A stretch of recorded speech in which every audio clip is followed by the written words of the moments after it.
Market లో invest చేసి మీ డబ్బులు డబుల్ చేసుకోవాలనుకుంటున్నారా? సుందరరామిరెడ్డి గారి సెమినార్ కి అటెండ్ అవ్వండి. నమస్తే, welcome back to Suman TV. Present మనతో పాటు ఉన్నారు అమెరికాలో 24 ఇయర్స్ నుంచి ఉంటున్నటువంటి ఎంఎన్సీ ఎగ్జిక్యూటివ్ వీరభద్రరావు గారు. నమస్తే సార్. నమస్తే అమ్మ. సార్, మీరు నందూస్ వరల్డ్ స్కామ్ గురించి వినే ఉంటారు. యూకేలో COS సర్టిఫికేట్ ఆఫ్ స్పాన్సర్షిప్ అనే వీసా విషయంలో మరి ఉద్యోగాలు ఇప్పిస్తామని చెప్పేసి ఆ వీసా ఇప్పిస్తామని చెప్పి చాలామంది దగ్గర డబ్బులు తీసుకుని స్కామ్ చేసినట్టుగా. అంటే ఒక్కసారి అంటే మీ అనాలిసిస్లో ఏం చెప్తారు? అసలు COS అంటే ఏంటి అంటే ఒకసారి. ఇప్పుడు వెస్ట్రన్ వరల్డ్కి మన ఇండియన్ సినారియోకి మనము కంపారిజన్ ఆర్ కనెక్షన్ అసలు ఈక్వలెన్స్ ఎట్లా ఉంటుందన్నది ఆలోచిస్తే, ఒకప్పుడు హైదరాబాద్ మార్కెట్ చాలా నొటోరియస్గా ఉండేది. దేనికి అంటే, ఒక 1000 IT కంపెనీస్ రిజిస్టర్ చేసి ఉన్నట్టయితే అందులో 40% పైన జస్ట్ పేపర్ మీదే కంపెనీ ఉన్న దాఖలాలు మనకు ఉండేవి. నేను ఫస్ట్ అమెరికాకి వెళ్ళిన రోజుల్లో US ఎంబసీ చెన్నైలో ఉండేది. తెల్లవారి 3 గంటలకి 2 గంటలకి వెళ్ళి లైన్లో నిలబడి వీసా స్టాంపులు చేయించుకున్న రోజులు ఉండేవి. కుక్కలతోటి, మనుషులతోటి, పందులతోటి అక్కడ బిచ్చగాళ్ళు పడుకుంటే వాటితో పాటు మనం కూడా నిలబడాలి, కూర్చోవాలి. కానీ మళ్ళీ అందంగా ఉండాలి. ఎందుకంటే పొద్దున్న వాడు విండో తెరవగానే మీరు క్లీన్గా కనిపించాలి వాడికి. మీరు అడుక్కునే వాళ్ళ వెళ్ళలేరు. కానీ రాత్రంతా వాడి పక్కన చావాలి. సో చాలా కష్టపడ్డాం ఆ రోజుల్లో. కానీ అప్పట్లో చెన్నై ఎంబసీకి వెళ్తే హైదరాబాద్ వాడు అనగానే తీసి పక్కన పెట్టేవాళ్ళు ఫర్ 2 రీజన్స్. ఒకటేమో మన దగ్గర నుంచి ఇచ్చిన కంపెనీస్ వాటి ఎక్స్పీరియన్స్ అన్నీ దొంగ అన్నది వాళ్ళకి తెలిసిపోయింది. అట్లానే మన దగ్గర నుంచి వెళ్ళిన సర్టిఫికెట్స్ చాలా దొంగ సర్టిఫికెట్స్ ఉండేవి. దాంతో చాలా మటుకు 238G అని ఒకటి ఉండేది. అంటే సాఫ్ట్ రిజెక్షన్. అది యాక్చువల్లీ ఇన్ సెన్స్ అది సాఫ్ట్ రిజెక్షన్. బట్ మేము will come back to you అంటాడు వాడు. There is no coming back. అలాగా హైదరాబాద్ ఒకప్పుడు నొటోరియస్గా ఉండేది. సిమిలర్గా చూసినట్టయితే మీరు అమెరికాలో కానీ యూకేలో కానీ మీరు ఒక యూనివర్సిటీ పెట్టడానికి రిక్వైర్మెంట్స్ ఏంటి, లేకపోతే ఒక బిజినెస్ పెట్టడానికి రిక్వైర్మెంట్ ఏంటి? మీరు ఇక్కడ కూర్చుని నవీన గారు వయోమింగ్ స్టేట్లో మీరు ఒక కంపెనీ ఓపెన్ చేయొచ్చు మీ పేరు మీద. మీ ఇంట్లో ఫ్యామిలీ అందరినీ దాంట్లో బోర్డ్ ఆఫ్ డైరెక్టర్స్గా పెట్టి మీరు ఒక కంపెనీ పెట్టేసేయచ్చు. Okay, complete 100% legal. దాన్ని పట్టుకుని మీరు ట్రాన్సాక్షన్స్ చేయొచ్చు. దాన్ని పట్టుకుని నందూస్ వాళ్ళు ఇచ్చిన స్పాన్సర్షిప్ మీరు కూడా ప్రయత్నం చేయొచ్చు. అమెరికాలో జరిగేది ఏంటంటే, మీరు ఒకవేళ ఎవరైనా నేను హైర్ చేయదలుచుకున్నాను అంటే అది బయట నుంచి తీసుకొచ్చిన లేబర్ అయితే H1 కావాలి. లోకల్ హైరింగ్ అయితే మీకు అలాంటివి ఏమీ లేదు. మీరు జీతం ఇస్తారు కదా. సో లోకల్ హైరింగ్ అవుతుంది. మీరు పేరోల్ నడుపుతారు. పేరోల్ నడుపుతున్న ప్రతి వాడికి కొన్ని స్టేట్ లెవెల్ రిక్వైర్మెంట్స్ ఉంటాయి, ట్యాక్సెస్ ఉంటాయి. సో అది ఫైల్ చేస్తారు. అలాగా ఇటుగా యూకేలో కూర్చున్నప్పుడు మీరు కంపెనీ రిజిస్టర్ చేయడం అన్నదానికి అసలు ఏమీ ప్రీరిక్విజిట్ లేదు. నిన్న రాత్రి మేము అనుకుంటున్నాము, యూకేలో మీరు యూనివర్సిటీస్ చాలా ఉన్నాయి. అక్కడ 2 రూమ్స్ ఉన్న సెటప్కి వాడికి ఒక పేరు, ఒక యూనివర్సిటీ మొత్తం హంగామా అంతా ఉంది. ఆ దగ్గర ఉన్నది ఏంటంటే 2 రూమ్స్. మేబీ మీ ఫ్లోర్ కంటే కూడా చిన్న ప్లేస్ వాడిది. అలా క్రియేట్ చేస్తారా? అంతే. Just it's called facade. Just name plate, board ఉంది. అది కూడా రోడ్డు మీద ఎక్కడ ఉండదు, ఆన్ ద పేపర్. అంటే సార్, ఇప్పుడు ఇది COS అంటున్నాం కదా, ఈ సర్టిఫికేట్ ఆఫ్ స్పాన్సర్షిప్ ఏంటి సార్ అసలు ఇది? జస్ట్ లైక్ ఇప్పుడు నేను మొన్న నా ఫ్రెండ్ ఒక ఆయన్ని USకి ఇన్వైట్ చేశాను. చేసినప్పుడు నేనేమంటున్నానంటే, నా ఫ్రెండ్ నేను ఇన్వైట్ చేస్తున్నా, నా ఫ్రెండ్ డీటెయిల్స్ ఇవి, నేను ఆయనకి స్పాన్సర్షిప్ ఇస్తున్నాను అంటే ఆయన వచ్చి అమెరికాలో ఉన్నప్పుడు ఆయనకి జరిగే అన్ని ఎక్స్పెన్సెస్కి నేను భరిస్తాను. ఏమన్నా సడన్గా మెడికల్ ఎక్స్పెన్సెస్ వచ్చాయి. సో ఏంటంటే మీరు గవర్నమెంట్కి ఒక అష్యూరెన్స్ ఇస్తున్నారు, ఈ వచ్చే వ్యక్తికి అయ్యే ఖర్చుల్లో నేను భరిస్తాను, అతను స్టేట్ మీద వచ్చి భారం కాడు. అంటే ఎమర్జెన్సీలో వెళ్ళి అడ్మిట్ అయిపోతే ఎవరికైనా సరే మీకు ముందు ట్రీట్మెంట్ చేయాలి అన్నది రూల్ అక్కడ అమెరికాలో. డబ్బులు కట్టు తర్వాత నీకు వచ్చి సూది పెడతాను కాదు, ముందు వాడిని కేర్ తీసుకుని తర్వాత వాళ్ళు ఇన్సూరెన్స్ గురించి కానీ డబ్బుల కోసం కానీ పర్సూ చేస్తారు. కొన్ని కేసెస్లో యూఎస్లో ఎలా ఉంటుందంటే, ఏమీ లేనివాడు వెళ్ళి అడ్మిట్ అయిపోయాడు, వెళ్ళి ఎమర్జెన్సీలోకి వెళ్ళిపోయాడు, ఇమ్మీడియట్గా అతనికి హార్ట్ ప్రాబ్లం మీద వచ్చింది, వాళ్ళు కేర్ తీసేసుకుంటారు.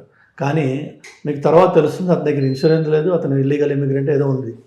ఆ డబ్బులు మొత్తం పోవు. అక్కడ కొన్ని చారిటబుల్ ఆర్గనైజేషన్స్ ఉంటాయి, అవి ఇలాంటి వాటిని ఫండ్ చేస్తాయి. ఎందుకంటే హ్యుమానిటీకి అక్కడ విలువ ఎక్కువ ఉంది. మన దగ్గర 4 పోయినా పర్వాలేదని చెప్పే మన మెంటాలిటీ మంది, అక్కడేమో ప్రతి హ్యూమన్ లైఫ్కి వాల్యూ, రెస్పెక్ట్ ఉంది. కాబట్టి ఆ చారిటబుల్ ఆర్గనైజేషన్స్ వచ్చి సపోర్ట్ చేస్తాయి. సో ఈ స్పాన్సర్షిప్ అన్నది ఏంటంటే, as a company you are giving certificate of sponsorship stating I have an intention to hire this person, so I'm inviting him to come to the US or come to UK.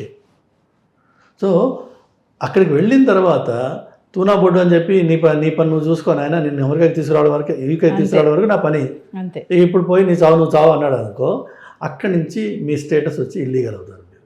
Okay, రావడం వరకే అంతే. Okay. ఇప్పుడు అందుకనే H1లో ఉన్నది ఏంటంటే, H1 also is employment sponsorship. అక్కడ ఏంటంటే H1లో నీకు ఇంత శాలరీ ఇస్తాను, ఈ ఉద్యోగంలో నేను తీసుకొస్తున్నానని చెప్పి ఒక కమిట్మెంట్ ఉంది. ఏ రోజైతే ఎంప్లాయర్ మీకు ఇవ్వలేడో వాడు చెప్పేస్తాడు, నాన్న నిన్ను ఈ జాబ్ నుంచి రిలీవ్ చేస్తున్నా. అట్లానే ఇమ్మీడియట్గా నేను ఇమిగ్రేషన్ డిపార్ట్మెంట్కి ఇన్ఫార్మ్ చేస్తున్నా, నీకు 30 days టైం ఉంది, నువ్వు కంట్రీ నుంచి వెళ్ళిపోవాలి అని చెప్పేసి ప్రాసెస్ ఉంది అక్కడ. అంటే లీగల్ ప్రాసెస్ అది యాక్చువల్గా. H1 వాడిని ఎవరైనా అక్కడ తీసుకెళ్ళిన తర్వాత ఫైర్ చేస్తే వాళ్ళు ఎంప్లాయర్ ఇస్ రెస్పాన్సిబుల్, ఇమిగ్రేషన్కి ఇన్ఫార్మ్ చేయాలి. అలానే యూ హ్యావ్ టు టెల్. ఇది 2001-2002 టైంలో జరిగింది యూఎస్లో. ఎందుకంటే అప్పుడు ఒక మేజర్ బబుల్ వచ్చి మన జార్జ్ బుష్ టైంలోనూ చాలామందిని లే ఆఫ్ చేసేవాళ్ళు. లే ఆఫ్ చేసినప్పుడు ఆ ఎంప్లాయరే వచ్చి ఆ ఎంప్లాయీని ఎయిర్పోర్ట్కి తీసుకెళ్ళి డ్రాప్ చేసేసిన కేసులు ఉన్నాయి వితౌట్ జీరో నోటీస్. ఎందుకంటే ఆ జాబ్ పోయింది, ఇది అయిపోయింది. Same thing in UK also. కానీ ఇక్కడ జరిగేది ఏంటంటే, ఈ మీరు B1 B2 ఉంది కదా, అమెరికాకి ఇలా చాలామందికి స్పాన్సర్షిప్ ఇచ్చి పిలుస్తూ ఉంటారు. ఫర్ ఎగ్జాంపుల్, చాలామంది ఆర్టిస్టులు అమెరికాకి వచ్చి పర్ఫామ్ చేస్తారు. వాళ్ళు అక్కడికి వచ్చి పర్ఫామ్ చేయడానికి వీళ్ళంతటి వీళ్ళుగా అక్కడికి వెళ్ళలేరు. అక్కడ ఉన్న ఏదో ఒక సంస్థ వీళ్ళని తీసుకోవాలి, మేము పలానా ప్రోగ్రామ్ కండక్ట్ చేస్తున్నాము, ఇది cultural exchange between the 2 countries, so we are inviting this team, and ఈ టీం ఈ విధంగా గొప్పది, ఇన్ని చోట్ల పర్ఫామ్ చేసింది, ఇంత పోటుగాళ్ళు ఉన్నారు ఇందులో, అందుకని మేము ఇన్వైట్ చేస్తున్నాం అని తీసుకొస్తారు. మీకు ఇంకొక మాట చెప్పాలంటే, ఆ స్పాన్సర్షిప్ తీసుకొచ్చిన వాళ్ళు తీసుకొస్తారు. మీకు ఇంకో మాట చెప్పాలంటే, అమెరికాలో తానా అండ్ ఆటా అని 2 పెద్ద ఆర్గనైజేషన్స్ ఉన్నాయి. ఇప్పుడు ప్రతి స్టేట్కి ఒక తెలుగు ఆర్గనైజేషన్ ఉంది. కానీ ఒకప్పుడు ఏంటంటే only TANA was the first one. యాక్చువల్గా చాలా గౌరవంగా, చాలా గొప్పగా, మంచిగా చెప్పుకునే పేరు ఉండేది తానాకు ఒకప్పుడు. తెలుగు మహాసభలు అంటే ఎంతో గొప్పగా చెప్పుకునేవాళ్ళు. కానీ అది మెల్లిమెల్లిగా ఏమైపోయిందంటే, ఎక్కడైతే మీకు అధికారం వస్తుందో, పవర్ వస్తుందో, అక్కడ అబ్యూజ్ మొదలైపోతుంది. వాళ్ళు ఏం చేసేవాళ్ళు, ఇలా పెద్ద పెద్ద గ్రూప్స్ని ఇన్వైట్ చేస్తూ అందులో 2-3 పనికిరాని బ్యాచ్ని పెడతారు. వాడు 1-way టికెట్లో వస్తాడు. వాడికి ఏం రాదు, వాడికి ఆ గ్రూప్తో సంబంధం ఏమి ఉండదు. కానీ ఆర్టిస్ట్గా వాడికి ఒక ప్రొఫైల్ తయారు చేసి 25 మంది గ్రూప్లో 2 వస్తారు. అందులో ఈ గ్రూప్ వచ్చి పర్ఫామ్ చేస్తుంది, 23 మందో 20 మందో వెనక్కి వస్తారు, ఈ 5 అక్కడ ఉండిపోతారు. వాళ్ళు ఎవరు అంటే, ఆల్రెడీ ఆ తానా వాళ్ళకి తెలిసిన వాళ్ళే ఆర్కెస్ట్రేట్ చేసి చుట్టవాడో, బావో, బామర్దో, పెద్దన్న కొడుకో, చిన్న కొడుకో, ఎవడో ఒకడు అని తీసుకొచ్చేస్తారు. అట్లా ఈ బికమ్స్ ఇల్లీగల్. సో వాళ్ళు వచ్చినప్పుడు మాత్రం స్పాన్సర్షిప్ ఇచ్చి వీళ్ళని తీసుకొస్తారు అక్కడికి. సేమ్ కేస్, స్పాన్సర్షిప్ ఏం చేస్తున్నాను నేను అంటే, నిన్ను కంట్రీలోకి ఎంటర్ అవ్వడానికి ఒక వెహికల్ని తయారు చేస్తున్నాను. ఇప్పుడు అమెరికాలో జరుగుతున్న సిచ్యువేషన్ ఇదే. ఏంటంటే, ఇట్లాగా తీసుకొచ్చే జనాల్ని, వాళ్ళకి దాని తర్వాత ఎలాంటి వీసా ఉండదు, వాళ్ళ దగ్గర ఏమీ ఉండవు, కాగితాలు ఏమి ఉండవు. ఆ లేనప్పుడు వాళ్ళని 12 గంటలు 14 గంటలు వర్క్ చేయించుకొని వాళ్ళని అబ్యూస్ చేస్తున్నారు. దాన్ని హ్యూమన్ ట్రాఫికింగ్ అంటారు. హ్యూమన్ ట్రాఫికింగ్ చేసిన వాళ్ళకి చాలా భయంకరమైన శిక్షలు పడతాయి. ఇప్పుడు రీసెంట్గా, అంటే నెక్స్ట్ 2-3 monthsలో బయటకు వస్తాయి ఇవి.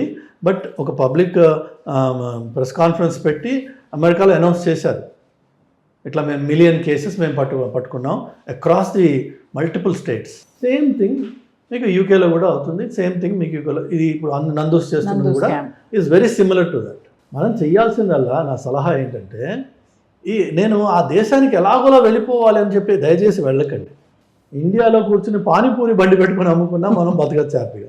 నిజంగా చూడండి, మీరు ఎన్నో చోట్ల ఎంతోమంది చిన్న చిన్న వ్యాపారాలు చేసుకుని హ్యాపీగా ఉంటున్నారు. చిన్నదే, ఎక్కువగా కుటీర పరిశ్రమ లాంటివి. అది కానీ దర్జాగా ఉండొచ్చు. మీరు అక్కడికి వెళ్ళి పడి స్టేటస్ లేక ఇల్లీగల్గా ఉంటూ దొంగతనంగా బతుకుతూ మనం సాధించగలిగేది ఏమీ లేదు. అబ్సల్యూట్లీ నథింగ్, బికాస్ నీకు స్టేటసే లేదు. నేను ఏదో ఒకటి చేస్తున్నాను, ఏదో ఒకటి చేయలేవు నువ్వు అక్కడ. ప్రతి క్షణం భయపడుతూ దొంగలాగా బతకాల్సిన అవసరం ఉంటుంది. దానికోసం 25 లక్షలు 30 లక్షలు 50 లక్షలు పెట్టి వాళ్ళ లెవెల్లో బాగు చేసి మనం వెళ్ళాల్సిన అవసరం ఉందా? అదే 25 లక్షలు 30 లక్షలు పెట్టి నువ్వు ఇక్కడ చిన్న వ్యాపారం చేయి, పెద్ద చేయకు, సిన్సియర్గా చేయి. నేను వారణాసిలో చూశాను మొన్న, ఇడ్లీ బండి నడుపుతున్నాడు morning 11 to evening 5 and he is making at least per day 50,000 rupees per day, at least, ఇంకా ఎక్కువే ఉంటుంది. Non stop throughout the day, only idli and chutney, nothing else. దానికి ఏమి మన కండలు తిప్పు చేయాల్సిందేం లేదు. లోపల మెషిన్ పెడితే ఇడ్లీ పిండి రుబ్బుతూ ఉంటుంది, అది చట్నీ పిండికి సపరేట్ ఇంకో మెషిన్ రుబ్బుతూ ఉంటుంది. మీరు చేసేదల్లా ఇడ్లీ చేసే డబ్బాలో మీరు ఇడ్లీలు పెట్టడం, తీయడం, డిస్ట్రిబ్యూట్ చేయడం, అంతే. 50 లక్షలు ఎవరికో ఇచ్చుకుని దేశానికి వెళ్ళి స్టేటస్ లేకుండా ఒక థర్డ్ క్లాస్ లైఫ్ బతికే బదులు ఇడ్లీ బండి పెట్టుకో హాయిగా ఇండియాలో. నిజమమ్మా, మనకి అంతకంటే బ్రహ్మాండం. మీకు ఎందుకు కోటిలో నాకు తెలుసు ఒక ఇడ్లీ బండి ఉంది, 11 o'clock ఎప్పుడు క్లోజ్ చేసేస్తాడు అతను. మార్నింగ్ 6 మొదలవుతుంది, 11 క్లోజ్ అయిపోతుంది. రామ్కోటి అనుకుంటా ఆ ఏరియా అని అంటారు. రామ్కోట్లో ఒక వాల్కి పక్కన ఉంటుంది, అది కూడా షాప్ కూడా కాదు ఏమది. అతని దగ్గరికి వచ్చే ఆ గిన్నెలు మీరు చూస్తే షాక్ అయిపోతాం మనం అందులో కూర్చోవచ్చు, ఆ గిన్నె అంత పెద్దగా ఉంటుంది. అలాంటివి ఒక 10-15 వస్తాయి ఆ మార్నింగ్ 5 hours. ఎంత సంపాదిస్తాడో ఆలోచించండి. ఒకటి చేసేది ఇడ్లీ, ఇంకేం లేదు అనేది. మనకేంటంటే ఒక ఫాల్స్ ఈగోతోటి, ఈ తప్పుడు అవగాహనతోటి, అర్థం కాక, పూర్తిగా ఆ విషయాలను అవగాహన లేక, ఎవరో ఏదో చేస్తారని చెప్పేసి వాళ్ళ పాపులారిటీని అంత యూట్యూబ్ చూసేసి వీళ్ళేదో పెద్ద ఆ ఇల్లు చూడండి రాజ్మహల్లా ఉందని, ఏమీ లేదు అక్కడ. నిన్న యాక్చువల్గా సుప్రీంకోర్టు అన్నది popularity is not equal to credibility. Exactly, మనకు ఆ క్రెడిబుల్ సోర్సెస్ కోసం చూసుకుని మీకు సిన్సియర్గా జెన్యూన్గా ఒక స్పాన్సర్షిప్, ఒక జాబ్, ఒక లీగల్ స్టేటస్ ఉంటుందన్న చోట వెళ్ళండి ఎక్కడికైనా. అంతేగాని ఎక్కడైతే మీరు ఎంటర్ అయిన 2వ క్షణాన్ని మీకు లీగల్ స్టేటస్ లేదు అనగానే అక్కడి నుంచి మీ బతుకంతా దొంగ బతికే. దయచేసి చేయకండి. Thank you sir. Thank you.